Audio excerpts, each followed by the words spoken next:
Hi, everyone, and welcome to episode 246 of the Tick Bootcamp podcast. The title of today's interview is Forgiving Spirit, an interview with Gabriella Bordonaro. My name is Richard Johannesson. And I'm Matt Sabatello. Folks, we've come to understand that Lyme is an isolating disease. It is particularly a socially isolating disease. And one of the things that we learned from this young woman is that in order to be able to heal on the Lyme disease journey, you have to have a forgiving spirit. You have to forgive the people who have isolated you. In some cases, we're going to have situations, we have friends and family who aren't as supportive as we expect or we would like them to be. But we can't allow that to be an additional impediment or an additional immune suppressing event. And we've learned from Gabby that in order to heal from Lyme disease, you have to have a forgiving spirit. So without further ado, we are really excited to introduce to you the forgiving spirit, Gabriella Bordonaro. Hey, Gabby, and welcome to the Tick Bootcamp podcast. Hi, how are you? Well, we're really excited to have you, Gabby. We've been trying to get you on the podcast for a long time, and we've finally been able to connect with you. And Matt and I are really excited to share your story with the folks in our community. So, Gab, why don't you talk to our folks about where you're from? I'm from Syracuse, New York. I grew up here, and it's a good little area. It's small, but there's a lot of people. We have Syracuse University. My mom used to work there. My uncle used to play football there. So my mom comes from a family of 6, so very big. But yeah, we all kind of live in the same area, which is nice. I'm very family oriented. Have a lot of people around us. But yeah, Syracuse it's a good little town. Cool. So I understand you're a college student, Gabby. So where are you going to school? I go to Moyne College. I actually went to St. Bonaventure University in my freshman year. And then that was actually the year after I got sick. So I came home. I took a medical leave my fall semester of my sophomore year. And then I transferred to Lemoyne the spring semester of my sophomore year, and I've been there since. And I actually will be getting my master's next year in marketing. So that's something I'm excited about. But and I'm really excited too. And I'm excited to know that you're going to one of the sister schools to my daughter's school over at Scranton. So it's really cool that you found your way to one of the good Catholic sister schools over in upstate New York. Yes, definitely. So, Gabby, talk to us a little bit about what it was like to grow up in Syracuse. Now, you're growing up in the Lyme Belt. You're a young woman. You're 21, and your entire life has been spent in the Lyme Belt here on the East Coast. So, talk to us about what it was like growing up as a child in Syracuse, New York.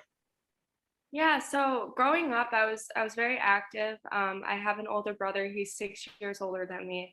He kind of forced me to get into sports and do anything outside. And my cousins, they have a ton of land where they live, so we would always get on their golf cart and go in the trails and stuff. And just very adventurous. I feel like I always wanted to be active.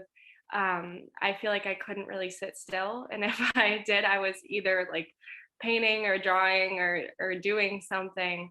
But it's a very active town. Sports are definitely big here. I think that also kind of is led by Syracuse University, the football, basketball, lacrosse. And I was just kind of not bred, but I just kind of went into sports. And I played basketball, lacrosse, volleyball, and soccer since I was little. My dad was my coach for basketball, which it had its ups and downs for that, but definitely made me learn some things. But I definitely wouldn't want to grow up anywhere else. I love Syracuse. There's definitely times where I do want to leave when it gets a little colder out, but other than that, yeah, it was a good childhood. So Gabby, for the folks who are not New Yorkers or people who are not even from the US who are listening to this podcast, we should give them a context for what it's like to be in Syracuse, New York. I've actually spent a fair amount of time in Syracuse. It is a beautiful, beautiful community, but it's a largely rural community, right? There are a lot of outdoor activities. There are a lot of woods or forests, as some people would call them. And of course, there is this really powerful athletic culture surrounding Syracuse University, which is a part of the community that you grew up in. So you grew up in an outdoorsy community with a lot of beautiful outdoor experiences that are available to you and the people who live in that community. And you're an athlete. So you're a gal from when you were born until probably this morning who spent a lot of time outdoors, correct? Yes, definitely. And I used to live in Manlius, which is about 15 minutes away from Syracuse, and that's very rural. Um, Lots of farms. My house was directly across from just like the woods and stuff. So I remember growing up and my parents would always tell me, watch out for ticks. And when my cousins and I would be on the golf cart and stuff like that, we would always try to make sure we were being safe and like watch out for poison ivy and stuff like that. But it's definitely, there's woods surrounded by everything. If you're not in the city, it's kind of, a given that you're going to go down a road and see some farms and some cows and stuff like that. But yeah, I feel like even in the summer or spring, when you're in Syracuse, when it starts getting nice out, you just go outside because you try to take in as much as you can, because most of the year here it's freezing. So yeah, most of my time was spent outside and just being adventurous and finding things to play with outside. And yeah, definitely. Let's build out one other part of your childhood. I could tell from the video that we have, that of course is not a part of this podcast, but you have a couple of dogs, right? So have companion animals always been a part of your life while you were growing up in Syracuse? Yes, definitely. I grew up, I want to say when I was little, we had a cat when I was born. His name was actually Evil. But that was the first animal that I had. And then after that, we had two other cats. They were brothers. And then we got our first dog, Molly. She was a golden retriever when I was 9. And then those were it was just the three of them because Evil had ran away and we never found him. But yeah, dogs and cats have been in my life most of my life. Molly passed away in 2016, I believe. And then we got my dog, Wrigley. She just turned 5.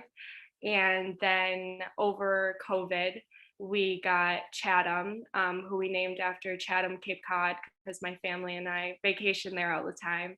And he's going to turn 2 in April. So yeah, dogs. I honestly think part of my healing journey was having my dogs with me, because it can get very lonely. And it kind of felt like the days that I wasn't feeling my best, I felt really weak, I didn't feel like myself.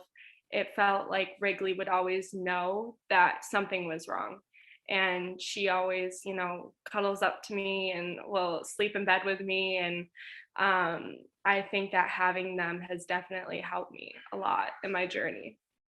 So now let's talk about ticks and tick diseases and Lyme disease in particular in the context of growing up as a child in Syracuse, New York. You said that your parents would tell you to be careful about ticks. And of course, you have these companion animals who are going outside and coming inside, and they may have ticks on them as well. So talk to us about, what you did to try to keep yourself safe from tick diseases, what your parents do to keep you safe from tick diseases, other than saying to you, hey, Gabby, don't get a tick on you when you go outside. Yeah, so I mean, growing up, I hadn't really heard of Lyme disease. I knew that, we would take the dogs to the vet and they'd test them for Lyme and they would get like a certain medicine for it and stuff like that. But it wasn't anything that was of like as big of knowledge around Syracuse, I feel like. It's not really talked about even in the doctor's office. They don't really mention it when you say you have like symptoms. I think that it, there's not a lot of knowledge around it in Syracuse. So growing up, my parents, like I said, they would tell me watch out for ticks, and my aunt and uncle and stuff, and we would always check ourselves. But it wasn't something that was like first on my list to worry about as a kid. And I I never really did any research on Lyme disease before I was diagnosed. I hadn't heard of anyone who had it. Like I said, I thought it was only like in dogs, which now I definitely know that's not true. But yeah, it's not as big as a thing in Syracuse that people know about. But I definitely think that, you know, we could have taken more caution when looking for our ticks if they were on us, after we went outside, after my aunt has like paddle boards because she has a little pond in the front of her property, and so we would go on the paddle boards in the pond, and now that I think about it, there was probably ticks all around there. So it's definitely a little concerning that we didn't take as much caution as we should have. But I think at that age, we didn't really know any better, you know? Right. So let's talk about the kinds of warnings your parents were giving you during your childhood when you were going out with your cousins and doing those kinds of things, right? So they did say to you, watch out for ticks, right? So you were generally aware that ticks were something you should be concerned about, but you didn't really think it was something that you really needed to take action on. It was just sort of like, you know, something out there that, you know, was not good, but you weren't taking any specific steps, or you didn't have any specific actions that you would take to protect yourself from ticks, like the type of clothing you would wear, or putting on bug spray, or having a specific way of checking yourself. You just sort of like, you heard about it. It was something that was really more that dogs had to worry about, and you just sort of went on and lived your life, right?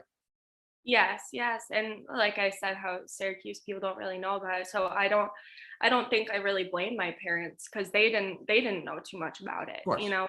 know. But it's definitely, now that I think about it, we should have taken so much more, like should have worn the right clothes, and like you said, bug spray. Like we would have bug spray, but it would just be for mosquitoes and stuff if we'd be out having a bonfire or something like that. But um yeah, it's crazy now to think about how kind of careless we were about it. But I Well, you like, know, and that's another thing that we should probably focus on. So, I mean, you're going to school in the shadow of one of the top universities in the country, Syracuse University, right? They have a really good school system where you go to school, right? Where you're going to elementary school and middle school or junior high school and high school, right? Did you take any health and science courses? And in any of those courses, did you learn anything about ticks and tick diseases and how to protect yourself from getting sick? yeah, I mean, we learned about ticks. I honestly, now that I think about it, it wasn't something that was like of importance when we did talk about it. It was kind of just like in passing, like, oh, this is an insect, you know, it can have Lyme disease. But I now that I think about it, it's not something that they really implement very like strongly, I guess.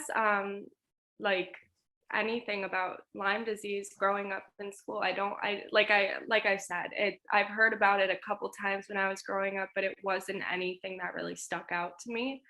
I did go to private school um, from kindergarten up until halfway through 10th grade. And that's kind of when I was starting to develop more of my severe symptoms, and then I transferred to a public school. So I always wonder, maybe there was something that I missed when I transferred, because there were different, you know, they were teaching different things. The old high school I went to, that was a college prep school. And then the other one was a public school. So it was, I honestly feel like I kind of missed out on some things because I transferred halfway through the year, but I never remember really learning about Lyme disease and having, you know, the actions to take when you get bit, or how to prevent it and stuff like that, which I definitely think needs to be something kids are taught about, and that they know what actions to take. So you had awareness because your parents wanted you to be safe, and they knew that was something that you should be aware of. You had awareness because you received some information in school, either through health classes or science classes, but you never had an action plan. You never had actionable steps that you could take to keep yourself safe from this disease. By contrast, for example, I'm sure your parents gave you a set of steps you would take if you came in contact with a stranger, right? If you came in contact with a stranger, you should take a certain set of steps so that the stranger couldn't steal you, or or do something that would be unhealthy for you. So you had an action plan for that. You had awareness and action. But when it came to ticks and tick diseases, you had awareness, but no education that gave you the action plan you'd need to stay safe, right? Yes, definitely. All right. So now let's talk about a little bit more about your childhood and what your dreams and goals were. So you said you were a 4-sport athlete, and of course you had a big brother who made sure that you were focusing on developing as an athlete. And again, you're in the shadows of Syracuse University. So what were your dreams? What were your goals? What did you think you were going to be doing with your future while you were growing up in this environment? Yeah, I thought sports were going to be in my life for a very long time. It was kind of what my life revolved around for a very long time growing up. I remember I'd go to school, come home, go to practice, and do my homework the next day, go to school. Like, it was a very routine, it was like 3 core things: sports, school, and family. Um, when I was growing up, my mom actually was diagnosed with breast cancer in 2004. So I was 4 years old. And she also has some autoimmune diseases. She has Graves' disease, sarcoid, and scleroderma. So growing up, I was always kind of near like the hospital. I was always kind of in the doctor's office, listening to what was going on with my mom. And I was introduced to the medical field, I feel like, at a very young age. I always wanted to help people. I knew that from the start. I wanted to be a nurse or some sort of, like pediatrician or something like that. But definitely being in that environment of being in the hospital a lot, just being with my mom and stuff, it definitely had an impact on me and what I wanted to do. That has since changed since I've been diagnosed, but I definitely knew I was going to be at least like helping people or trying to make an impact on someone's life in the future. So, and we're going to come back to that and talk about how you're doing that now as a marketing professional, and how that skill set will be something that will allow you to scale the kind of help that you want. But let's pause there and not get ahead of ourselves in the story. Talk to us about what your health was like during your childhood, and when did you start to see the symptoms that you now know to be Lyme disease? Yeah, so when I was younger, I had a lot of kidney problems as a child. I was in and out of the hospital. It was kind of all I remember as a kid. And then I remember at my pediatrician, I had like the biggest file out of all of the kids. This was before they had like the computer technology to keep it in the system, but it was a running joke with them every time I'd come in, because it would get bigger and bigger and bigger, just because I was having these random symptoms that as a kid, I was always in pain, it felt like. And my parents didn't know if it was because of sports or if it was just growing pains. But I vividly remember crying myself to sleep because my legs it was unbearable pain. And my parents didn't know what was going on, so they'd take me to the doctors, and the doctors would just kind of like blow it off. But it was always, I feel like we were just trying to get to the bottom of something every time we'd go in, and then we'd leave confused. I was doing well in school as a young kid, and then around, I want to say like 7th grade, I started having trouble remembering things. Teachers would ask me stuff, and I would kind of just like get really, really anxious and not know what to say, because I wouldn't remember what they had just asked me or what we were talking about for the past 5 minutes. So I think that was a big thing that kind of made me wonder, maybe something else is going on. Maybe it's not just the growing pain. Maybe like, why is this affecting my brain? I just didn't really feel like myself. And then a couple years later, like I said, I transferred high school. I just felt very behind compared to the other kids in my class. I know I'm younger for my class. I'm on the younger side. So I wasn't sure if it was just maybe, I was just learning a little slower because they were older, but I definitely could see that something was going on.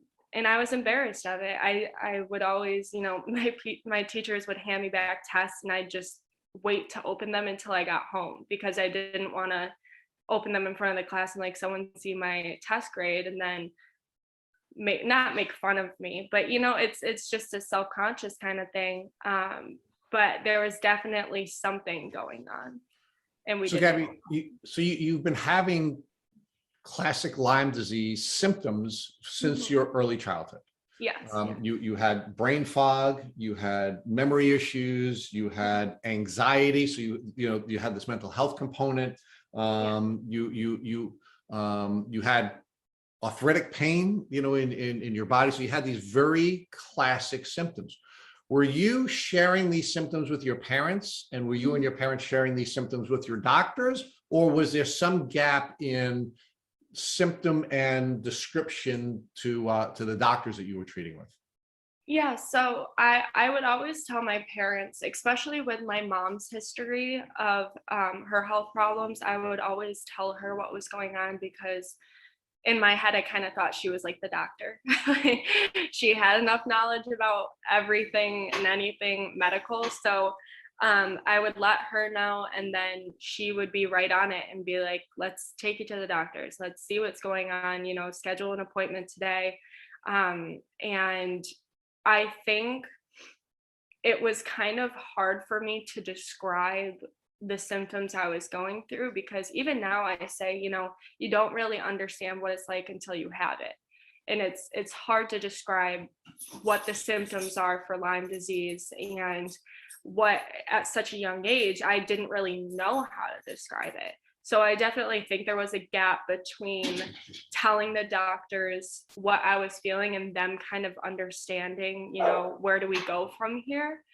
But it's kind of felt like the doctors are on the other side, if that makes sense. Well, right. So Gabby, you also had these migrating symptoms, right? You had one thing, then you had another thing, then you had another thing, then you had another thing, right? And the doctors were looking for a way of tying all of these migrating symptoms together. And that's another traditional Lyme symptom, right? And one of the things that Dr. Burascano shared with us is that one of the reasons why people with Lyme disease are often told that they're suffering from a mental health issue rather than from a physiological issue is because they have migrating symptoms. And because they're changing all the time, your doctors start to disbelieve you because it's always something every other time you come in, rather than them looking to see how these migrating symptoms may be tied together. For example, with Lyme disease, that it's a typical traditional set of symptoms. So, when was the first time Lyme came on your radar? And it may have been earlier with your parents, but just give us some sense of when Lyme first came on your radar. Yeah, so it was right after I had transferred schools. And This is in 10th grade. 10th grade, yes. Okay. And one girl who I actually grew up with, we were really close friends in kindergarten. And then she ended up transferring elementary school. So I had never seen her since. And then when I transferred high schools in 10th grade, we were at lacrosse tryouts and I realized it was her, and it was kind of like, seeing someone you hadn't seen in forever. And we kind of got right back on track to where we were when we were in kindergarten. But she ended up getting bit by a tick, and she had the bullseye rash on her leg. And a couple days later at school, she was talking to me about it. And just the symptoms that she was experiencing, I remember vividly telling her, I think I have Lyme disease, because she was having the brain fog, she was having the, achy pain, and just all of the things that I was telling my parents that I was experiencing for most of my life. So it was kind of, like an epiphany, like, oh, maybe this is what's going on. So after that, I told my parents and we went into the doctors. They did some tests, and that was the first time that I think we kind of pushed for testing for any sort of like Lyme disease or anything, because I felt like there was like factual evidence that, someone's going through the exact same symptoms I am. How is it not that? Right. So one of the things that we see as a consistent pattern on this podcast is that very type of experience. So we call it either bro science or sister science, where, where someone comes in contact with someone else who's been diagnosed with Lyme disease. They have very classic symptoms.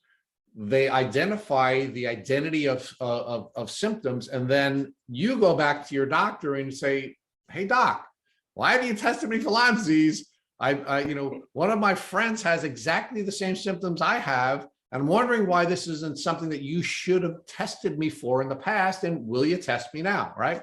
So the good news is, I guess you had a doctor who was willing to work with your family and was willing to give you the Lyme test. So that's a step up. I mean, I wish he, she, or they would have thought about it before, because you're in the Lyme belt and you have all these migrating symptoms. You have all these traditional symptoms, but let's not beat them up too much for that right now. At least the doctor was kind enough to say, all right, we're going to give you the Lyme test because you're bringing this to us, right? So what were the results of that test, Gabby? Did you test positive for Lyme disease? So it came back positive, negative. So they believed that I had an active infection before, but currently when I was tested, it wasn't active then. So I was confused because, you want to know that something's wrong, but I had never had the bullseye rash. I never saw any ticks on me.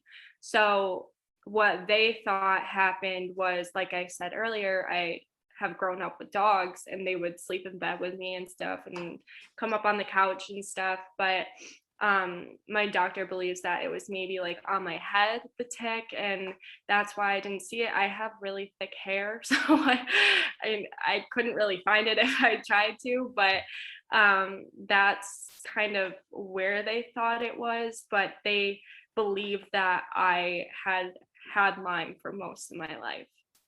So now we know, of course, Gabby, that a tick doesn't necessarily have to be in your head to hide from you. Ticks are very good at hiding. They're very small. They're hard to see.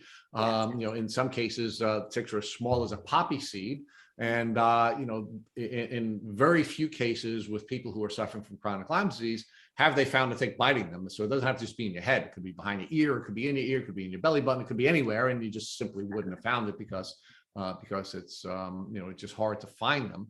So Gabby, did anybody ever talk to you about the possibility of you having congenital Lyme disease, meaning maybe you were born with Lyme disease because your parents were also in the Lyme belt? Your mom had some symptoms that perhaps sound a lot like they may be Lyme symptoms as well. Has there ever been a conversation with you and any of your doctors and your family about the possibility that perhaps your mom has Lyme disease or your dad has Lyme disease and that could have been congenitally passed on to you? Yeah, so I actually had never known that it could be passed down until a couple months ago. And I believe that they had talked about that in passing. During that time when I was diagnosed, I feel like it was kind of all a blur. So they probably did tell me, I just can't remember right now. But my mom has been tested, my dad has been tested, and they've come back negative. But as we know, there could be false negatives, and they could have been positive for it. But Wrigley's excited that we're excited to have Wrigley on the podcast as well. But yeah, my mom, she'll even tell me sometimes she has a lot of the symptoms that I do. So she gets worried, what if she has it? How did I get it? And I definitely don't ever want my parents to feel like they're the cause of it or they did something wrong, because they definitely didn't. But of course not. It's No, just, but Gabby, no one, look, Lyme disease is a disease of exposure, coming in contact with a tick or coming in contact with the diseases that are spit into a tick. It's no one's fault. It's Mhm. it's just part of living in an experience where we have a lot of contact with the outdoors. And if we want to blame anyone for Lyme disease, I mean, look, it may be a bioweapon. We can talk about that another time. We can talk about global warming and the impact that's having on the proliferation of Lyme disease, and we can have those conversations. But it certainly never would be your mom's or your dad's or anybody's fault. I mean, that's not the way this disease works. It's a disease. It's an illness, and yeah. so I would hope they would never feel that way, and I hope you would never feel that way. It's Mhm. really just a function of you being in this beautiful, the upside to Syracuse, New York is it's a beautiful place where you have a lot of opportunities to enjoy the outdoors. The downside to it is there's a lot of dangers that you're not prepared for, that now people like you who are Lyme advocates, who are doing things like you are on social media and participating in podcasts like this, we're going to not only make people aware, but we're going to give them the action steps they can take so they can enjoy and love the beautiful outdoors in Syracuse, New York, and other parts of the world, but also not get sick, right? That's why we're doing this. So let's focus one more minute on your diagnosis, and then Matt's going to start to take you through the next stage of your journey. When you took the Lyme disease test, did your doctors tell you that there was a strong possibility that you would either have a false positive or a false negative because these tests are not accurate tests? No, I honestly, it when I was diagnosed, I remember I came home. I had just had the testing done, and I came home from one of our basketball games. And my parents sat me down at the kitchen table, and it was kind of like they didn't want to tell me because they didn't want me to be scared. Um, and as soon as they told me that I was positive for Lyme disease, I actually like jumped up and was like celebrating it, because you finally know you're not making it up. And I think that was definitely one of the hardest things, dealing with, telling doctors and them kind of blowing it off. You start to think, these people don't believe me. Like, is there something else going on, like in my mind, that I'm making myself believe that I'm sick or something? But to finally have that validation that you have something going on is probably one of the most, like, it's just a feeling that like you can't really describe.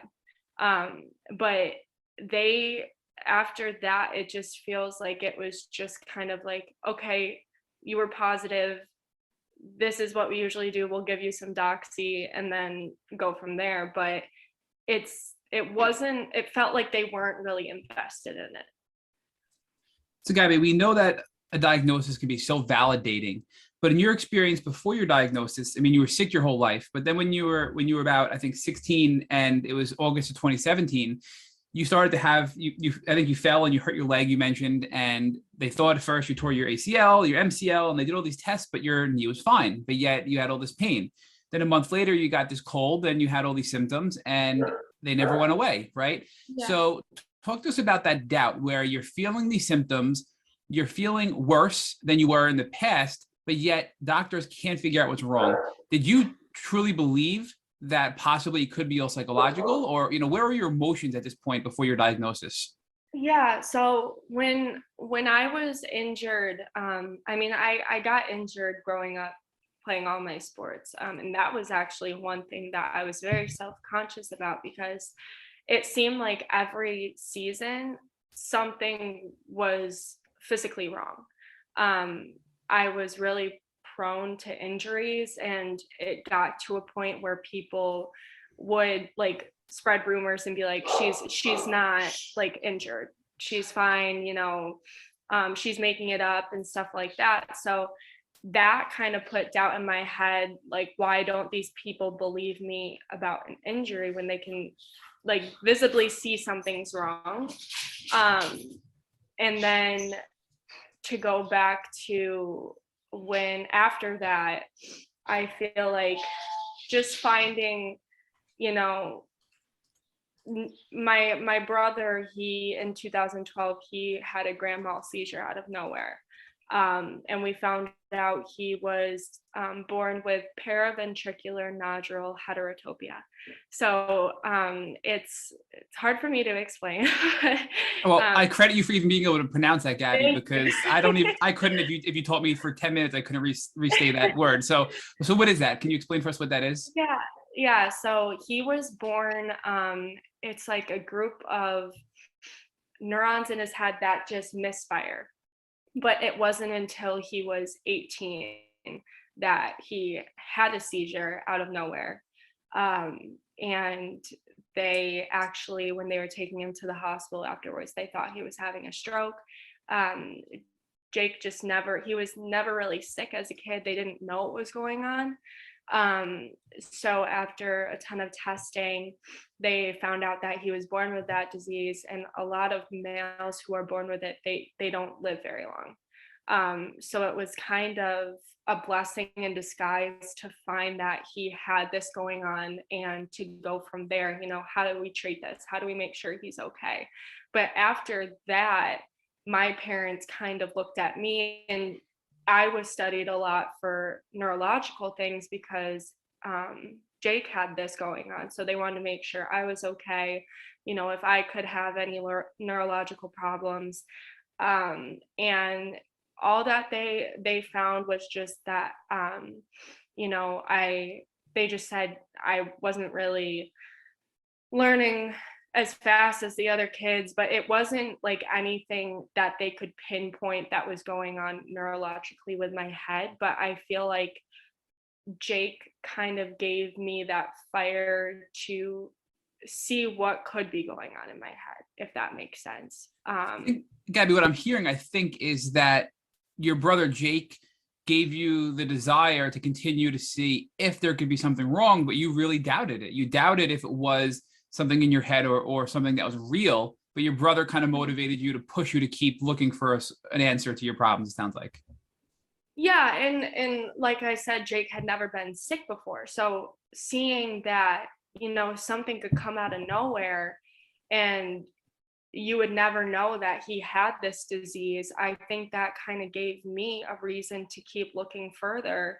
And, when they would do certain testing, like you said, there could be the false positives and stuff, but that could be with any testing. They might miss something when they're looking at an MRI of your head, or when they're just doing like a test just to see your memory or something like that. But I've always, since then, I feel like I've tried to get to the bottom of things and understand why things are happening, what's causing this. Like, was I born with this? Like you said, my parents might have had it, but I think that definitely sparked something in me that just wants to find out why. Gabby, was Jake diagnosed prior to you getting your diagnosis and prior to you getting your worst when you were 16 with your knee and your other symptoms before your diagnosis? Yes, so he was diagnosed in 2012, and he was actually a freshman at Moyne at the time, studying communication. And he went through a really hard time at school because he was missing a lot of school. He was kind of, dealing with some things. They put him on a really, really high dosage of medication for the seizures, and that completely changed his personality. So he was having a hard time, and that was definitely a hard time for my whole family. I feel like there was so much going on at the time. My uncle was sick. He actually eventually passed away that year. And my brother was dealing with this, seizures, it's like your whole world flips upside down. But it's just, it was definitely eye-opening to me, because to see someone who was so healthy and so active growing up to just have their whole life change in a matter of like a day, it definitely changed my perspective on things and how I see things. Yeah, but do you think, looking back, that your brother's sudden diagnosis after being so healthy and this health scare with your family, you mentioned that people with this disease generally don't live too long, so there's a lot of emotional consequences of this diagnosis, And then shortly after your uncle passing away, you've been sick your whole life. You're getting sicker and sicker. Do you think that was a catalyst or a trigger for your worsening symptoms because it weakened your immune system due to the stress and allowed Lyme to take over your body even more? Yeah, I definitely think that, when I was that age, actually, one of the things that kind of also started my parents kind of wondering what was going on neurologically, I developed tics. So I would like shake my head, like I would turn my head a couple times, and my mom noticed it when I would watch like TV on my computer. I'd just be sitting on the couch and she'd be like, Gabby, why are you turning your head so much? And I wouldn't realize that I was doing it. And then it got to the point where it was more of like OCD. So after my uncle passed away, I gained a lot of anxiety because, like I said, all this was happening at once. And I remember I would go to my room and I would take off my jewelry and I put it on my desk, and I had like 5 bracelets on my wrist, but I would have to put them in order on my desk. And if they weren't completely lined up, then I would have to put them back on my wrist, take them back off, and then do it again. And I would go downstairs, and when my parents and I would like go upstairs to go to bed, I would walk up a certain amount of stairs and then I would have to go back down because my brain would think, okay, if you went up these stairs wrong, something bad's going to happen. And I think that it was a trigger, after seeing what sickness can do to people. I just became so worried that something was going to happen that I just tried to do anything to prevent it. And in my mind, fixing these little things or doing things a certain amount of time kind of gave me like closure, I guess, that like everything, if this was okay, everything else would be okay. So my parents kind of worried, what's going on. I had never done that before. And that's actually what also led to me getting like neurologically tested, MRIs and stuff like that to see if something else was going on, but it never came back with anything. But that's definitely been like one of the biggest symptoms when I start feeling like I'm having a flare up. I develop a lot of stress, and then my anxiety comes back, the OCD and stuff like that. And I'll walk into a room a certain amount of times, or it's just very like, why am I doing this? And I'll get very frustrated with myself, but I don't know, how to stop it. It's just like something that happens, and I've heard people go through similar things with Lyme, but I never knew that it could be from the Lyme. Gabby, a couple of comments on that. And you asked, how can we stop it? And it sounds like you, from what we know about you already from offline, you've made progress and you're continuing to make more progress, and that it's gotten better already. And Richard and I just want to share with you that we've heard this before. You are not alone. These symptoms, OCD related symptoms, anxiety, depression, all of these out of the blue symptoms that come along with Lyme disease, which comes from brain inflammation, which comes from the toxins and these pathogens in your body causing these physiological symptoms, right? Mm-hmm. It can get better as you treat and as you get better from Lyme disease. We have seen countless people have debilitating, crippling anxiety and depression and OCD to now have none. So there is hope. And for you and everybody listening, there is hope, and you can and will get better from this. So please don't lose sight of that. And the other piece of all this is, when you're that sick and you have that much going on in your life, who wouldn't get anxious and depressed? When your brother gets diagnosed with something out of the blue and he's a healthy young man, and then your uncle passes away, you're struggling with your own health. We're human. We're going to get anxious and down on ourselves emotionally to begin with, but it gets amplified by the bacteria and the infection in our body. So it is something that is out of our control to some extent, but we can get better. We just have to keep treating. And I'm telling you, Gabriella, I'm calling you Gabriella. Gabby, as you keep treating Gabby, you're going to continue to get better and better and better. And we've seen this in countless other stories on this podcast. So, but I do want to follow up with this whole, in school, when all of your peers kept telling you she's making it up, she's not injured, right? I mean, when that would happen, how would you address that? Because I think a lot of people have things like that, whether it's they're in school and people are telling them you're making it up, or whether they're in the workplace and people are saying you're lazy, you just don't want to do the work, or whether it's family and they're saying you're lazy, you just don't want to do your chores to their brother or their sister. How did you respond to that? And looking back, what advice would you give to people to better manage those social situations when you're dealing with an illness that people don't understand? Yeah, I definitely think, that had a big effect on my self-confidence. And just, I think when people would say that stuff, I would get really hard on myself. I remember I would come home crying from school and my mom would be like, Gabby, you're everything you're going through is valid. You know you're sick, that you're experiencing these things, you're injured, but it definitely took a toll on me. And it was hard before I was diagnosed when people would tell me that, because I was like, why you're judging someone when you're not going through it yourself. You don't know what I go through every single day and how much pain I'm in, and the anxiety that comes with it and stuff like that. So it was actually one of the main reasons why I transferred, because it was getting to the point where I couldn't focus in school because I was worried what people were saying about me in class. And if a teacher asked me something and I didn't respond right away, and it took me a little while to kind of form a sentence to respond, I felt like I was just going to be made fun of the rest of the day. So it was definitely a really hard time in my life, kind of navigating all of this together. But I definitely think having my family there with me, they've always been very supportive of me. And they've always been by my side and making sure that I know that I'm loved. I need to stay true to who I am. I need to kind of stick up for myself, but I've always had a hard time sticking up for myself. I've always been very shy. And as a kid, I just kind of avoided confrontation. I still do.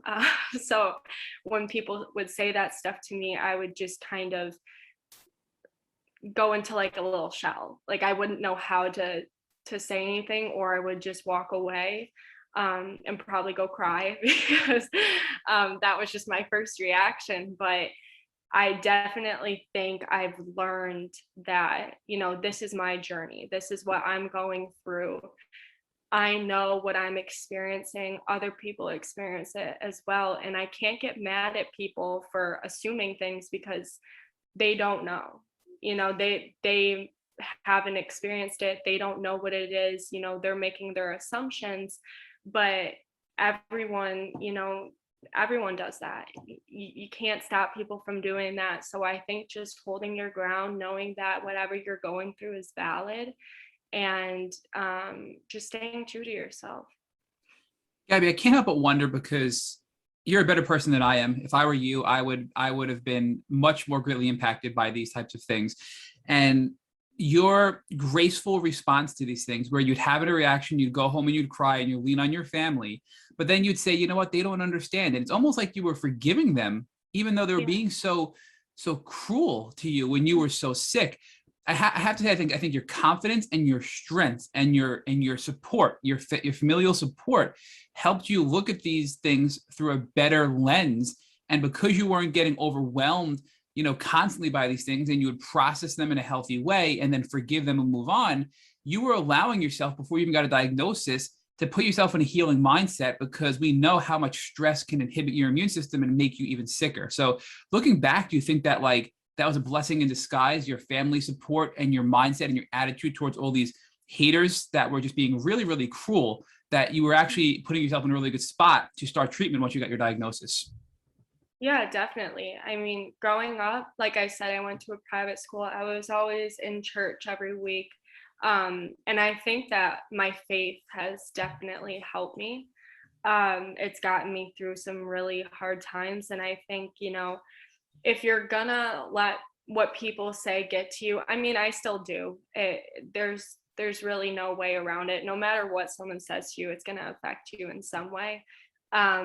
But I think I've learned that the more anger and hatred you keep in yourself, it delays your response to healing. And it's kind of like you're holding on to something that they're probably not even still thinking about. And so when I have, you know, experienced these other things in my life where I've, you know, a lot of people in my family have passed, and I've just experienced a lot of grief. So I think that, you know, you never know what's going on in someone's life. So for them to say something or act a certain way, they could be doing it because they're going through a hard time. So I can't really judge them for how they react to things, because that's just, you know, what they're used to. But the only thing I can do to make myself feel better is to kind of stay true to myself, to know that whatever they're saying, they probably don't really mean. It's just coming from another place of anger from them.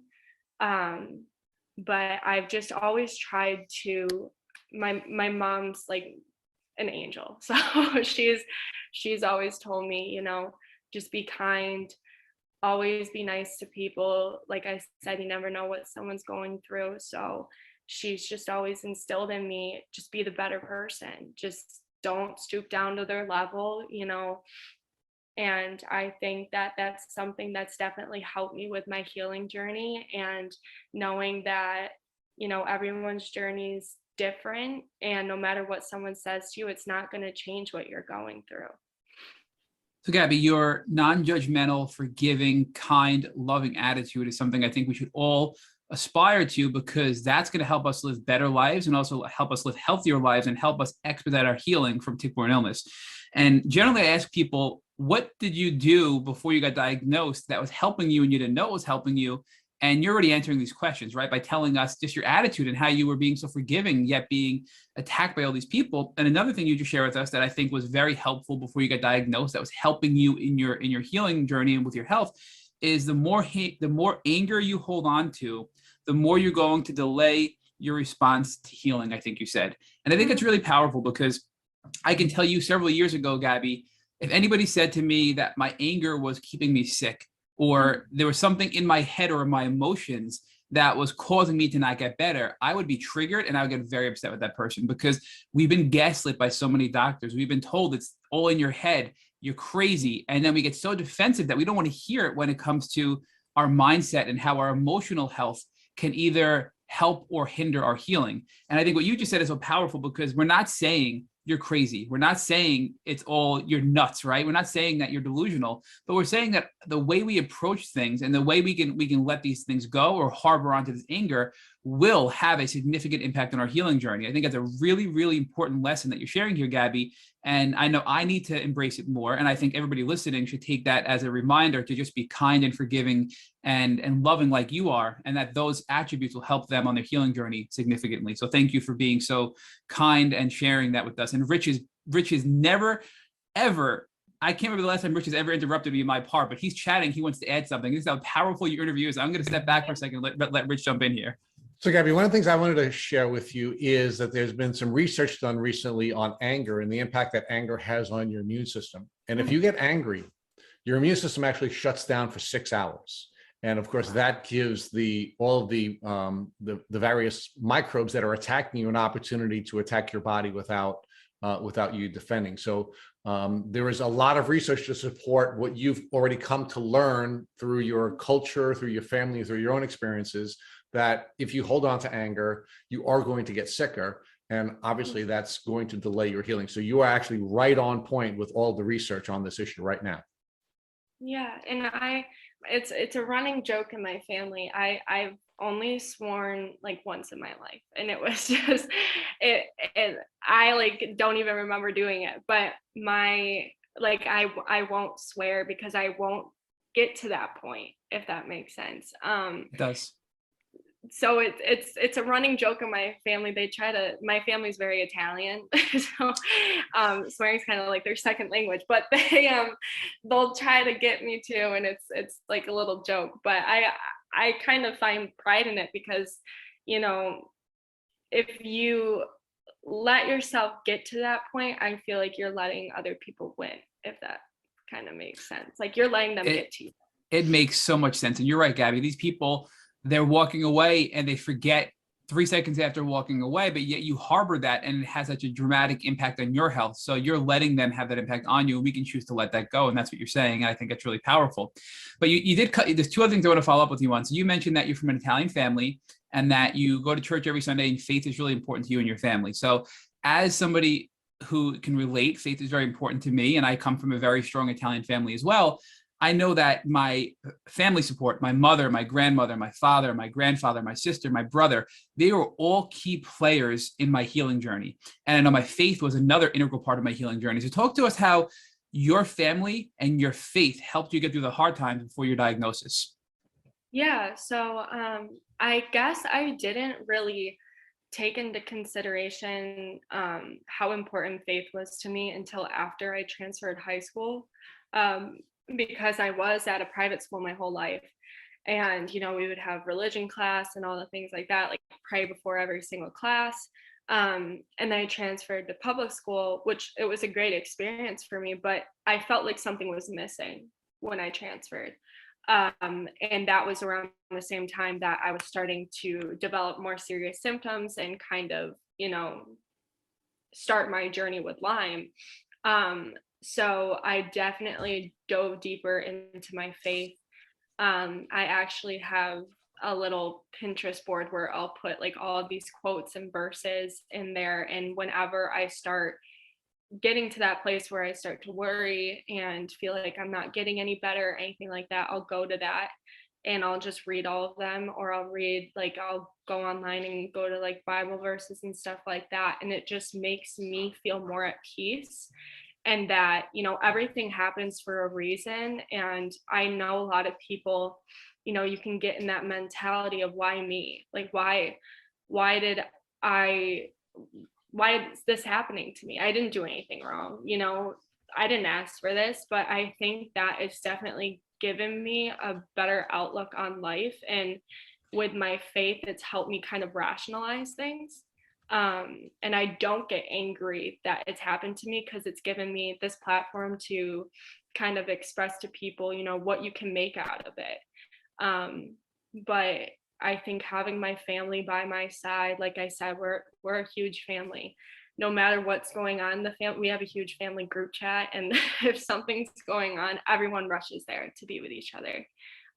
There was actually just a death in the family, and we all just come together, and it's like, no matter how long we haven't seen each other, no matter what happens, like if there's little drama or something, like no matter what, we're sticking together and we're there for one another. And I think that definitely when my uncle was sick, that's when it showed the most, because he was sick for 3 months and spending every single day in the hospital, and he had to be flown to New York City to stay there for a month, and then came back to a hospital here. So I think that actually like made us stronger. It brought us together, and it makes you understand the importance of family, and having that support system, having those people to lean on, I think is one of the most important things. So I'm incredibly grateful that I have that, because I know some people don't. And I want to make people who don't have that feel like they can have me as their family. I feel like the Lyme disease community, we are kind of like a family. We're like that big Italian family that's always there for each other. If someone has something wrong, you're going to want to help that person. And I think that that's definitely one of the best things that you can have while going through this. Well, Gabby, we're grateful and thankful for you. I mean, you're teaching us right now so many powerful lessons. And when we speak about detox, we generally talk about detoxing toxins from our physical body. And we haven't even gotten to your treatment yet, right? So Rich and I always focus on, how do you detox? Detox is important. You have pathogens, you have die-off, you have mold, you have heavy metals, you have candida, you have things. And we always talk about, how we got to detox our bodies and cleanse our bodies. But one of the things we rarely talk about on this podcast, but are equally as important, is spiritually and socially and emotionally detoxing as well. And I think you hit on all those points, Gabby, right? You had to spiritually detox. You relied on your faith. You would go to scripture online. You would read the Bible. You'd lean on your friends in these faith-based community. Then you had to socially detox. You were being attacked by these children, and yet you socially detoxed. You would process it and you would let it go, and you wouldn't harbor that anger. These are all really powerful detox tools I think we all have to employ to make sure we can get to our optimal health. And you were doing it before you even knew what was wrong with you, Gabby. So I think, look, hopefully you realize how powerful that is and how important that was and is still on your journey today. So thank you for sharing that piece with us. So on that note, is there anything else that you want to share with us regarding the spiritual and emotional piece and how to be able to, like with physical detoxing, you have to let the bad go. You have to support your body to let the bad out of your body. Any other tips or advice you can give us to let the bad go when it comes to social interactions, maybe even family interactions? Are there people in your family who doubted if you were sick, or, friends, whatever it may be, and even people in the church that maybe had doubted you? Like, any tips or guidance for us on how to deal with those types of people and interactions? Yeah, I guess like what I had said earlier, what you're going through, what you're going through is valid. And one thing that's kind of helped me, I know a lot of people have gotten into like journaling lately, but writing down like what's going on right now, what things during the day that you think triggered you or something like that, write it down and then try to figure out why that triggered you. Why is that something that's bothering you so much? It might be something that's happened in the past that's reminding you of, but maybe think of how you dealt with that before. And I think that's also something I mentally do when something happens, like right in the moment.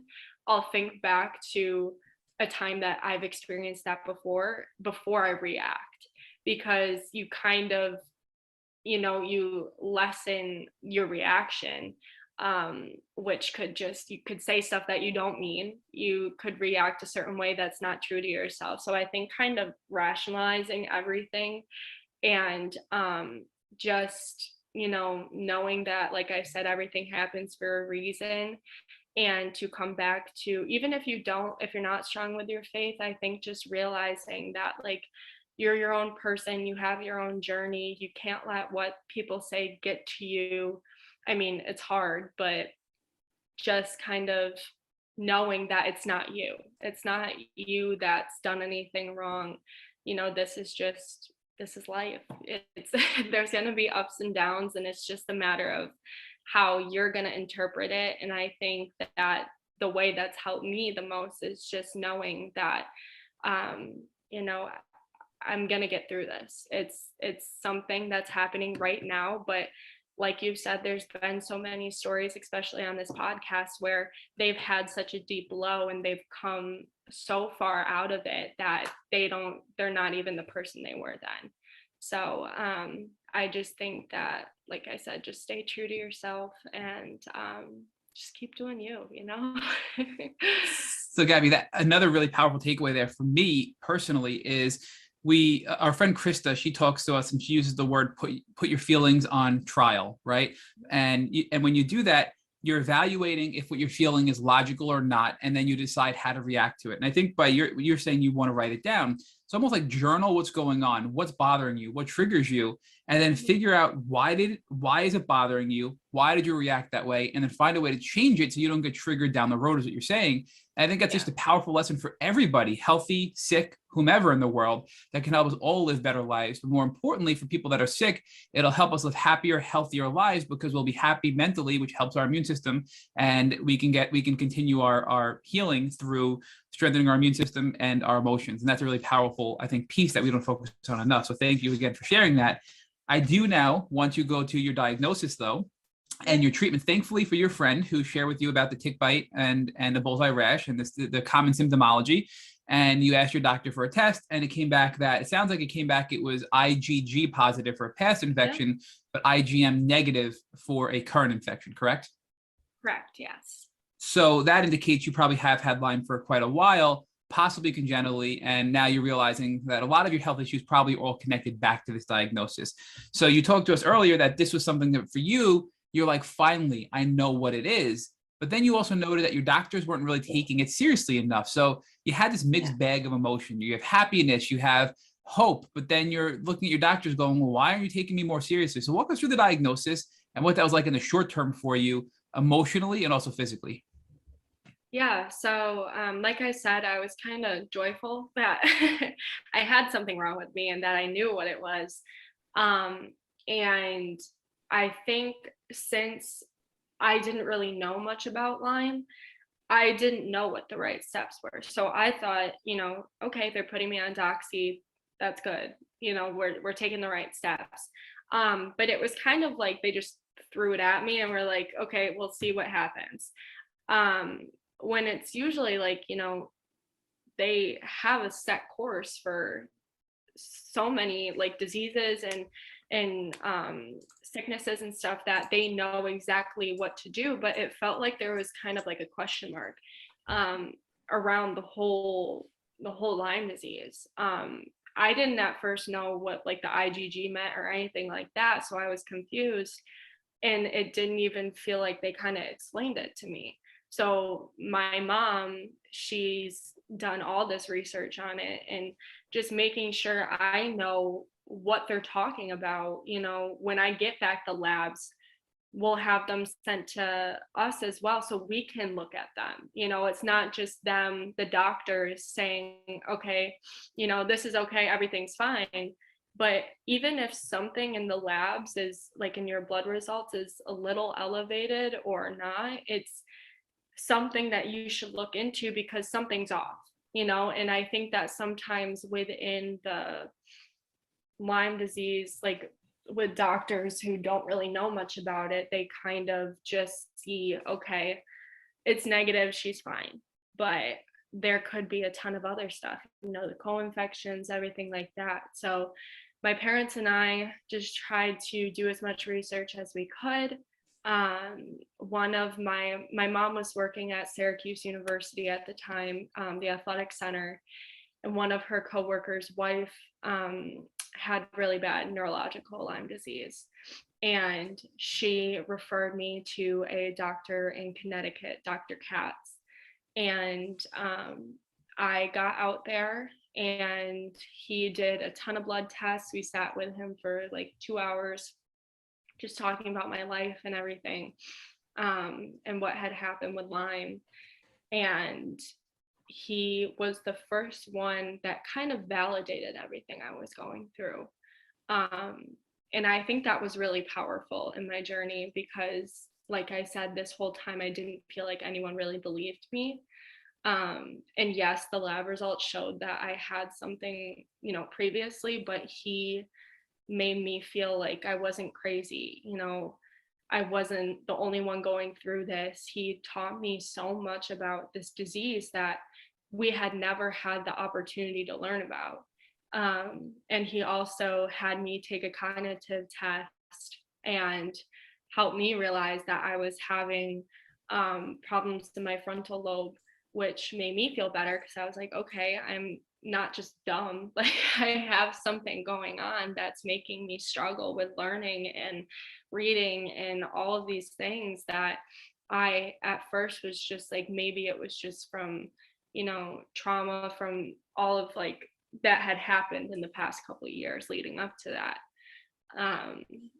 But I think from there, it was just my parents and my mission to learn more about Lyme disease, to have the right resources, to know what medications I should be on, supplements I should be on, diets that people don't really know, certain foods that can spike a flare up or anything like inflame, we didn't know anything about that. So it was a lot of information at once, but I think that he was definitely a very important part in my journey and getting better. So I think this is a cool foreshadow to show how much better you are today, because not one person listening to this podcast, Gabby, is going to think that you're stupid or that you aren't intellectually capable, because you're just, Rich and I are chatting offline, just so you know. I have pages of notes. Rich has a whiteboard in his office, and he got up several times to write on his whiteboard, and he keeps telling me what he's writing on his whiteboard. So you're giving us so much great information. And generally, I have to ask questions. You're answering questions before I even ask them. So one of my questions is, what are you doing what are you doing to help yourself? What are you doing from a tip or a hack standpoint? And what are lessons you've learned you can share with other people? And you're answering them, right? Like you just share with us that you and your mom learned you have to get copies of your blood work. And we've heard from so many people in the past that they had tests done for Lyme and other things. They were told that they were negative. They then asked for copies of that blood work and they were positive. I was tested for Lyme in the beginning. I had, I think, 3 or 4 Lyme tests done within like a 1-month period. All of them were positive, but they didn't consider it positive enough. And they were CDC positive, mind you, Gabby. It wasn't until it was off the charts that they told me I was positive. And then when I got my blood work later, I realized I was positive on every single one of them. So that's a really powerful tip you're sharing with people who suspect Lyme or even a co-infection. They may know they have Lyme, but they think they have Babesia. Get copies of your blood work and learn how to look at it, because this isn't something like you noted where you go to a doctor and there's a set plan for you to get better. This is a different type of illness that we have to be more proactive in our own healing journey. So now you get your diagnosis, your primary care doctor tests you, and your mom now is talking to somebody who has experience or suffers with neurological Lyme, and you see Dr. Katz in Connecticut. So you comfortable sharing Dr. Katz's first name with us as well? I'm not gonna pronounce it right, but it's Amaram, I think. But he is out of Orange, Connecticut, and his office is amazing. They treated me like they had known me for years when I first went there. So I definitely think if you can get a hold of him, do it, because he knows what he's talking about. He actually is. I forgot if he's the one who discovered it, but he is very knowledgeable about pandas. And he believes that, I was suffering from that as well. So like I said, there was things that we were learning that day that I never knew existed, but it made so much sense when he would say it, that it's just like everything starts to click and everything starts to come together, and you kind of just feel like, okay, I'm on the right track now. Even if you haven't started anything that he said, like you're just walking out of the doctor's office, you just feel such a big relief because he knows what he's talking about. And I think that that's definitely something that people struggle with, trying to find doctors that want to help them. And since my mom had such a long medical history, she always asks for the lab results. She always asks for, if she has an MRI, she wants all of the stuff back to her so she can look at it as well. And it's not just, being like, okay, I know what's going on, but it's also a learning experience, because you want to know what's going on in your body. And yes, the doctor can tell you, but I think it also helps when you can do your own research on it and find out more about, what's really going on in your body, what's causing this, what are things that are making it worse, or things that are making it better.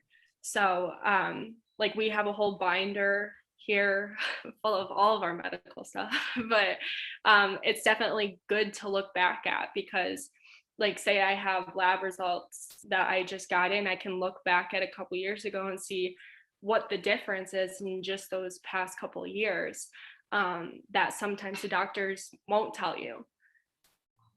Yeah, so Gabby, I think you're giving us another tip beyond just getting copies of your medical records, because doctors could be misleading and tell you have a negative test when you're positive. But additionally, we learn as patients by examining our results, and it empowers us to ask better questions when we engage in our doctors and we engage in the community. But also beyond that, it allows us to do an analysis of our progress. And I kind of have been doing this, but never truly appreciated it until you just described it. I have an electronic folder as well of all my MRIs, all my PET scans, all of my blood work from every doctor. And when I look at it, and Richard and I have these discussions, I'll compare and say, wow, these levels improved over here because I have everything from all my past. So it allows us to make better decisions, see our progress we're making as well. But then again, even deeper, if you're going to a new doctor, you have all this data to bring in a packet to your new doctor. So you don't have to go and get all these copies and ask them to submit it electronically. You can make it easier for your new doctor to come prepared, come educated with the knowledge, and give them the results that you have from your past tests to have a quicker action plan with the new doctor. And we know with Lyme, it's generally not one doctor who you're going to see and get better with. You're going to see many doctors, right? So that's why it's powerful and important to have this binder of medical history that you can bring with you from doctor to doctor to doctor. as you go through the trial and error process to get better and better and better from Lyme disease. So I never really thought about it as a whole, like that from all those different angles. So thank you for pointing out all those different reasons why it's so important to do that. So also I think you brought up another brilliant observation here with children and Lyme. So pandas, and specifically behavioral issues and neuropsychological issues, seem to be more prominent in young children based on what we're seeing with these Lyme specialists. And we hear this over and over and over again, like Dr. Phillips talks about it, and he's a leading Lyme specialist as well. And you have had Lyme probably your whole life. And a lot of the things you described, the OCD, the anxiety, all those things were probably neuropsychological symptoms of Lyme disease. And now you're going to a doctor who understands that and can explain it to you and now make sense of all the pieces to your puzzle. So you had to walk away from that doctor's appointment feeling pretty good and having a better understanding of what was going on in your body, right? Yeah, definitely. And like I said, it was the first time that I kind of felt validated by everything. And just being there, it was very emotional as well. I didn't realize, I get emotional just talking about Lyme disease because it has affected me and so many people so much. But I think that this, like I said earlier, it was such a pivotal part in my journey, just to have a set plan of what to do next and, find things down to the very bottom of what's going on. So I think that that's definitely something that we all need, is that doctor that's just gonna be rooting for you and doing this for you. And, I think that's very hard in places where Lyme isn't very talked about, which is hard in Syracuse to find people who, like doctors who are really knowledgeable about Lyme. So definitely making the drive out to Connecticut is 100% worth it for my family and I. But during COVID, it's been hard. And it's very nerve-wracking, especially with my mom and my immune system and stuff like that, to make long trips out to those cities and stuff. But we have telemeds now, and there's so much more technology that you can work with. So it's great that you have those resources if you need them.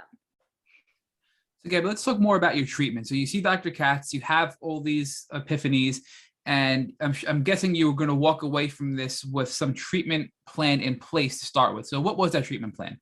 Yeah, so he wanted to put me on some other antibiotics. I believe it was minocycline. I can't remember the other two, but there was a plan for, if this one didn't work, we'll try this one. And I think he had that laid out very well. And then, if the antibiotics don't work, we're going to try Bicillin shots. If those don't work, then we're going to meet again, discuss how you're feeling. We'll go from there and try to see another plan that works for you and your symptoms and stuff like that. So I was on the antibiotics on and off for, I want to say, until 2020. And I was having a lot of gut problems. I wasn't hungry. I was losing a lot of weight. I was trying gluten-free diets, but it wasn't anything like set. It wasn't like a strict diet, which I think if you do those diets, you need to be strict to figure out, what things are causing certain inflammation or stuff like that. But I tried that for a while. I was on and off for the gluten-free diet. And then the antibiotics just weren't really working. I didn't feel any really better. So we tried Bicillin shots. I would have those weekly. And they were in a I'm sorry to interrupt, but I just want to before you go on to the injections and the Bicillin shots, I just want to ask you a couple of questions about the antibiotics before that, if that's okay. So yeah. You mentioned that the first thing he suggested, Dr. Katz, was minocycline, which is used by a lot of Lyme litter doctors because it's shown to have more penetration into your central nervous system and to address neurological Lyme, which clearly you had. So did you try minocycline, or it sounds like he wanted to, but maybe you didn't go that route? Yeah, so we tried the minocycline for a while, and then I didn't feel like it was doing anything. I didn't feel any better. I was having more gut problems, so I felt like it was kind of affecting me more than like helping me. So my parents and I talked to him, and then we tried another antibiotic. I can't remember the name of it. And then we tried another one after that because I was still having the gut problem. And we weren't really sure what was kind of causing that. If it was just strictly the antibiotics, or if something else was going on. So he wanted to just kind of try other ones to see if that might help. He knew that if I wasn't feeling well on one, to not just like draw it out and, keep feeling unwell, if there were other options that we could try. So it was kind of like a trial and error. And then after that, I think he was just, let's try something stronger, or something that, maybe it wasn't our first idea. So we did the Bicillin shots, but after the third shot, because it was weekly, I woke up and my legs were completely stiff and I couldn't feel them. So he believed that I was having some sort of reaction to that, and we immediately stopped that. So my experience with antibiotics and just medication in general, I seem to have some sort of reaction to it, where my body just disagrees with it. I don't know why, but it's kind of hard because those are like the main things to treat Lyme. And I'm sorry about the dog. I like it. He's participating. He's excited for you. Yeah, I was gonna say. But it's definitely been hard to navigate, what our next step is, because I've had not a lot of luck with the antibiotics. So that was definitely something really hard to go through, because you're taking these medications, but you don't feel any better, you feel worse. So Gabby, I just want to ask a few follow-up questions and clarify some things. So the Bicillin shots are shots that where do you inject them? I know there's shots you can do like your hip, your butt, like where are you injecting those shots? Yep, so it's intermuscular. They were doing it in my, like, higher in my thigh, right under my butt. And they did those. I would go to my primary care doctor and they would administer them. And I just remember waking up one day and my legs were just completely stiff, and I didn't know if it was the I'm sorry, my dog is drinking water. If you can hear that. No. But they didn't know if it was due to the shot or something else is going on, because that's the reaction I had after I had injured my knee. My legs were completely stiff. I couldn't move them. So it kind of triggered something in me where it was like fight or flight. Like I just immediately thought back to when that injury had happened. So we went to the doctors and they just said, stop it immediately. And then after that, they kind of wanted me to take a break from medicine to see if my body could just kind of heal itself, which I was a little confused on, because I was like, my body's so weak right now. How is it going to possibly help itself? But Gabby, before we go on, I want to get to that, but I have a few follow-up questions still. So the Bicillin shots were really just long-acting penicillin, another antibiotic, which you weren't reacting too well to begin with. It was just a different way of administering it, and you stopped doing that, and that's when you said, all right, we're just going to see if your body's strong enough yet. But you still felt weak, and you knew in your spirit that wasn't the right thing to do, it sounds like. But before we get there, when you were on the other antibiotics, it sounds like you were on a ton of them before the Bicillin. The first question I have is, how long were you on the antibiotics for leading up to the conclusion of the Bicillin injections? How long was that time period? I want to say, so I started it probably March of 2018, or no, 2019. And then I started the Bicillin shots in August of 2019. So it was about a couple months. So by 2020, you were at that point just kind of giving your body a rest to see what would happen. Yep, and that was also during the time that I had taken the medical leave from school. So I was taking 2 online classes at that time. But it was kind of just a time for my body to just rest. I had just been kind of like go, go, go. I was in St. Bonaventure the year before, which is 3 hours away from home.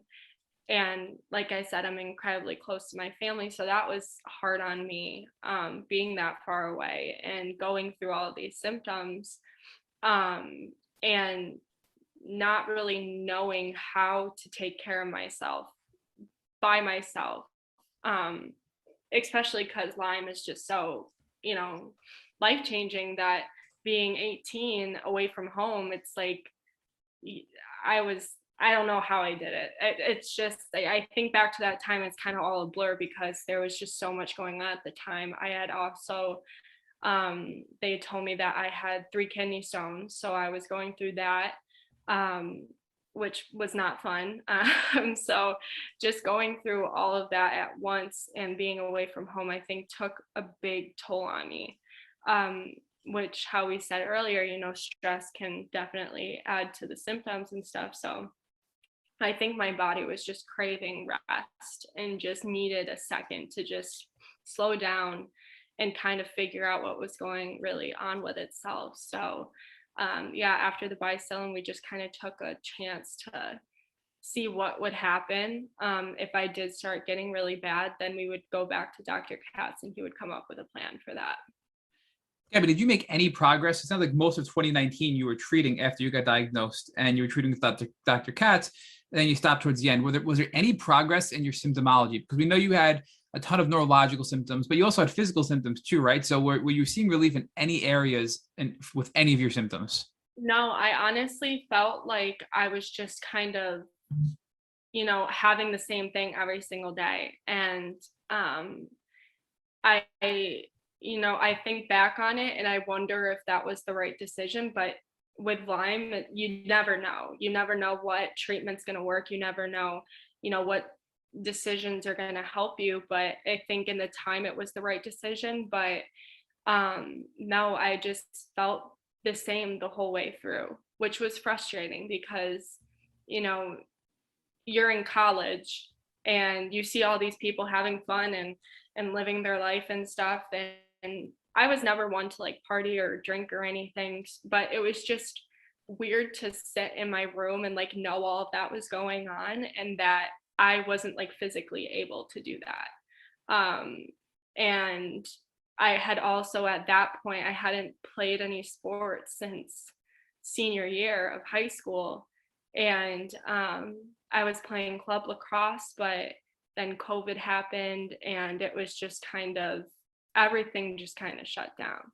So that was definitely a hard time mentally and physically, for everyone, I feel like, during the COVID season and everything like that. But especially with having Lyme disease, you're scared, to even go outside when COVID happens. So all of that happening at that time was definitely a lot. Now enter 2020 and COVID, and your Dr. Katz is telling you to kind of just take a break. Let's see what happens. Let's see if you feel any better. Maybe there's going to be some residual effects of the antibiotics now that you're going off of them. I mean, do you feel any better? What's your health like? Do you improve? Do you decline? Do you plateau? And what do you do next? Yeah, so we took a break still. I'm gonna move out from the dog. Sorry. He's happy for you because you're doing so good on the podcast. He wants to congratulate you. But yeah, we at that point, I think we had just taken a second to, like I said, just kind of work on my body. But after that, since it was COVID and we couldn't go see Dr. Katz, I had reached out to a doctor who was traveling out of Albany, and she would come to Syracuse like every 2 weeks. Her name was Dr. Natasha Ruiz, I think is how you say her last name. And she had more of like a holistic approach to Lyme disease.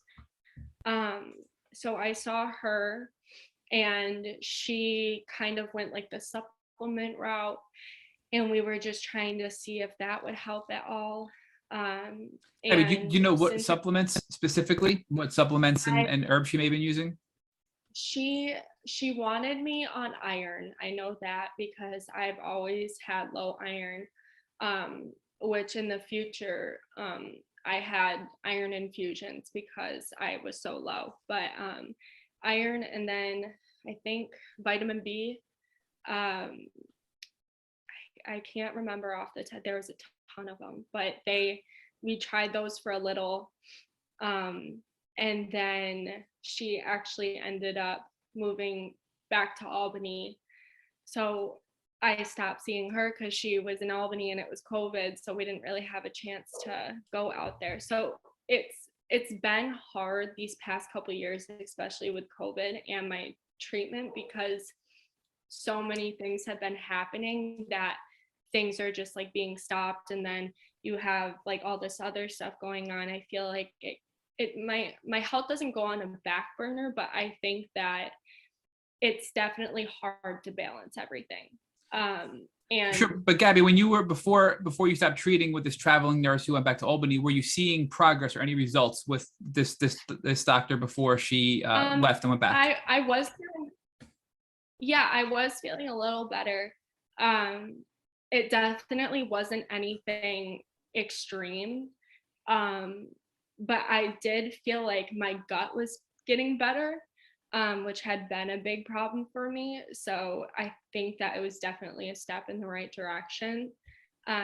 But since then, we haven't really done anything. So it's kind of been a waiting game to see what the next step is. But I definitely feel like the supplements did help me. It's just a matter of getting back on them, and it's hard keeping track of all of them as well. I feel like everyone who has Lyme and even doesn't, just medicine in general, remembering to take them and having them available and stuff like that. So it was just a matter of everything happening at once. I think it's just kind of taken a step back to see what the next step is and to see if my body can kind of heal itself. But Gabby, it sounds like you stumbled into the natural world after being in the Western world, or you stumbled into this Eastern world of supplements and natural medicine.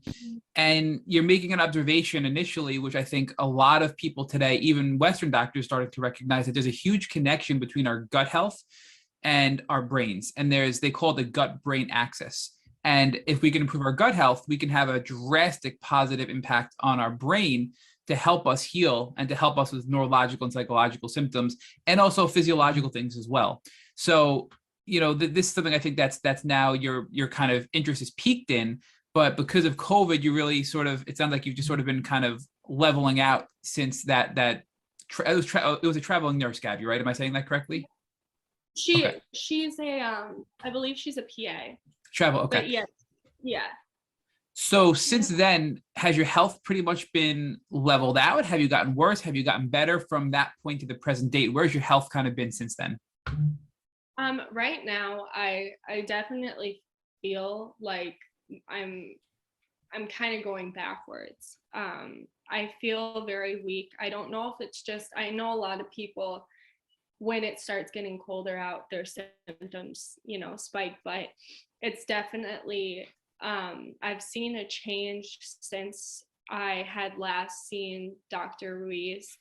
But I just feel weak again. I feel tired, brain fog, just most of like the common symptoms. It's definitely not as bad as I was when I was first diagnosed, which I'm extremely grateful for.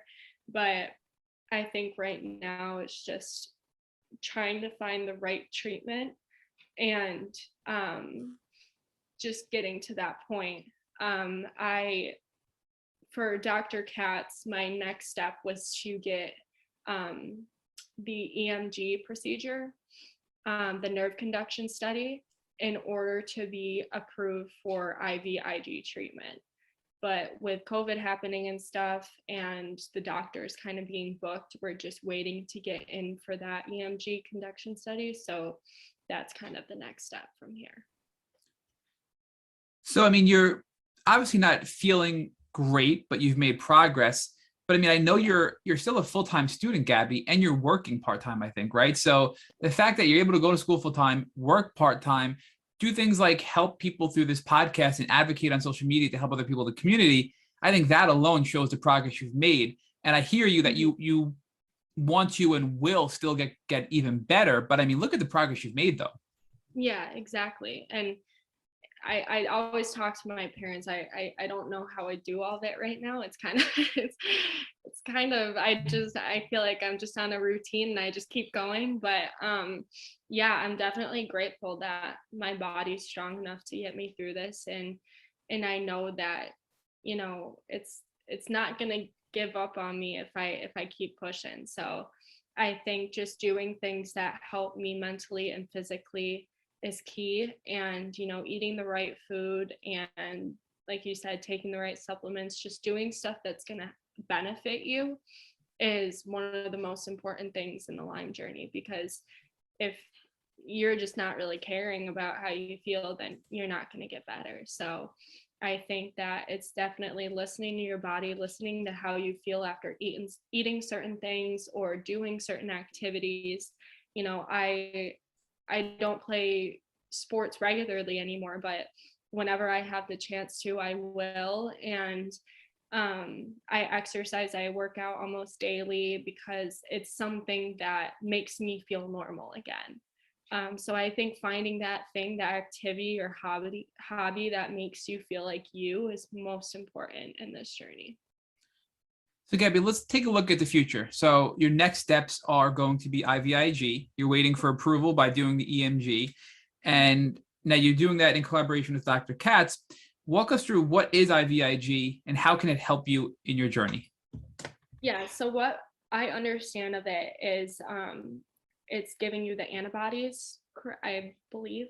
I haven't looked too much into it because it isn't like a definite that I will be able to get it, but my the co-worker's wife who worked with my mom, she had it, and it was weekly, and it's kind of just giving you the not the ability, but the antibodies or something that can make you strong enough to fight this off, because your body can't produce it itself. So she would have a nurse come to her home weekly and administer it. It's usually about like 4 to 5 hours a day, one time a week. So it's definitely something that my parents and I have to figure out, because I am a full-time student. I am doing 2 internships right now and working. And then I will be starting graduate school in August. So it's kind of a balancing act of all of this. And but I guess just waiting to hear back if I can have that EMG, and then if I am approved, just waiting till that. But it's definitely something that I hope can be done.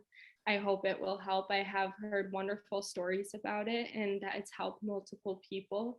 So I think that gives me a lot of hope. So Gabby, now let's talk about your transformation, right? One of the things that I think I like and sometimes feel sad about when I'm doing this podcast and I'm representing, when I'm interviewing young women like you, you're the same age as my youngest daughter, is that I see a great deal of maturation in the people who have gone on this journey. I see not only emotional maturation, but I see intellectual maturation. You're obviously very smart, and you're obviously very, very mature for a young woman. So I think that is certainly a beautiful piece of this journey. And I also have seen a very interesting pivot in your goals. You said that during your childhood, because your mom had so many different issues and you spent so much time in doctors' offices, both with your mom and with yourself, that you had this heart for wanting to help people. And I think it's really interesting that you pivoted from wanting to be a medical professional where you could help one person at a time to now becoming a marketing professional where you can help people at scale. So talk to us about how you made that pivot from wanting to help people one-on-one in the medical industry to now learning how to help people at scale through your marketing degree. Yeah, definitely. So I think it wasn't until 2019 I got an opportunity to work with Syracuse athletics marketing department during their basketball season while I was home from school. And I think that kind of opened my mind to what's really out there other than, nursing or being a doctor and stuff like that. But it was something that I didn't realize that I had a love for. I've always loved to create. I would always draw and paint as a kid and just like make little art projects. So having the ability to create and to do that for someone else to kind of deliver their objective like through marketing, I think is really fascinating. And I started to kind of grow my knowledge in it after that. It wasn't until COVID that I decided that I didn't want to pursue the nursing career because, having Lyme disease, being in that environment is very risky, especially with this pandemic. So I think that I looked back at, what else makes me happy? What have I enjoyed in the past? And that was marketing. So I switched my major to marketing, and from there, I have done multiple other internships. I worked for a baseball team this summer, doing marketing for them. And then right now, I'm working for a marketing firm through Moyne. They're called Heights Global Marketing, and it's a student-run firm. And we work with organizations all over the country and New York, and we just kind of fulfill their needs, their marketing needs. And it's very, very interesting to see, all these different companies, but how they kind of relate to each other within marketing. And I always say, like, if I can make someone else's life easier, that's all that matters, or impact them in some way. So I definitely enjoy what I'm doing now. I'll be working as a grad assistant for Moyne Athletics next year during grad school, which I'm really excited about, to still have that sports kind of industry within my life. But yeah, I think it's cool how you can use marketing for so many different things, while still helping people and delivering their objectives to people and getting it like across everything. So yeah, I'm excited. So let's talk about that, Gabby, because we started this podcast by talking about the limitations of the educational system that you went through, where you were living in this beautiful community and you had opportunities to enjoy the outdoors, and you love your animals and you're cuddling with your animals all the time. And unfortunately, you were not given the tools you needed to be safe. But now through your marketing skill set, and you're learning that through some of the top marketing places in the world, that Major League Sports and college athletics, and where marketing is a premium, and they've been at the forefront of marketing. You can now use these marketing skills, and you could use your creative talents to now change the world by providing the information to the world that you didn't have and your family didn't have during your experience. Yeah, definitely. And I think it's just cool to learn every day, like how you can use it in so many different ways, and the people that you meet, especially through marketing, and how it's such like a teamwork kind of thing. I never thought that I'd be getting my master's, so I'm kind of proud of myself for that.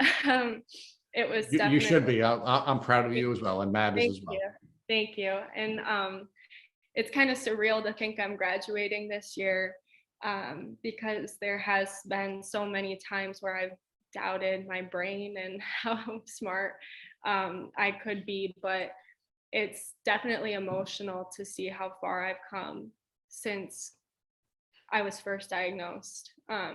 So yeah, this is definitely a big, but it's definitely a big part of my life right now, just to see kind of how I've grown as a person and to see how I can help people. And to see how tough you are to grit through all of this and accomplish as much as you have, despite having all these health issues and all the challenges that come along with dealing with health issues, which is really admirable. And that certainly makes Matt and I very proud of you as well. Thank you. So now I want you to teach us one more thing, because this has been an unbelievably powerful learning experience for me, Gabby, quite frankly. I can't tell you how much I've learned from you, and we'll talk more about that offline. But I need you to teach me one more thing. If God forbid your mom, who's been such a wonderful advocate for you during the course of this entire process, and has been there for you through all of these medical battles, came into your room right after this podcast and she had a tick biting on her arm, what would you recommend that you do so she wouldn't have to go on a chronic Lyme disease journey? I would definitely have her save the tick, call the doctors, push for tests, no matter what, just, make sure that your needs are being met. We definitely need to take more caution outside. I think Syracuse and anywhere in general just needs to be more knowledgeable about Lyme disease and what can happen. I think, it should be something that's taught in high schools and touched upon more, and even in the news. But yeah, I think just, checking yourself daily, no matter if it's winter or summer, or no matter where you go, just making sure that you're checking yourself and that you're taking action as soon as possible, because the longer you wait, you never know what could happen. So I think just staying on top of things, making sure that your questions are being answered, getting those lab results back, keeping track of everything, and just trying to stay as healthy as you can. Gabby, I can't thank you enough for sharing your beautiful journey with the community known as the Tick Boot Camp. Thank you so much for having me. I appreciate it. Thank you for listening to the Tick Boot Camp interview with our guest, Gabby Bordonaro. To our listeners, we have a call to action. First, if you'd like to learn more about Gabby Bordonaro, please visit our Instagram pages at Gabby Bordonaro or Gabby's Dailies. Second, if you enjoyed this episode of the Tick Boot Camp podcast, please share it with your friends by using the social media buttons you see at the bottom of our post. Third, we here at Tick Boot Camp have created a Tick Bite Blueprint. It has been inspired by the information that has been provided to us by past podcast guests. We urge you to visit our website at tickbootcamp.com to view our blueprint. Please note we would appreciate any input or any improvements you would like to share with us and our community. Fourth, don't forget to subscribe to this podcast on Apple Podcasts, Google Podcasts, or Spotify to get our automatic episode updates of our Tick Boot Camp podcast. And finally, we thank you, the folks in our community, for your comments on our past podcast episodes. Please kindly take a minute to leave us an honest review on iTunes, on Instagram, or on our website. We make it a point to read every single one of the reviews we get. Thank you, as always, for listening.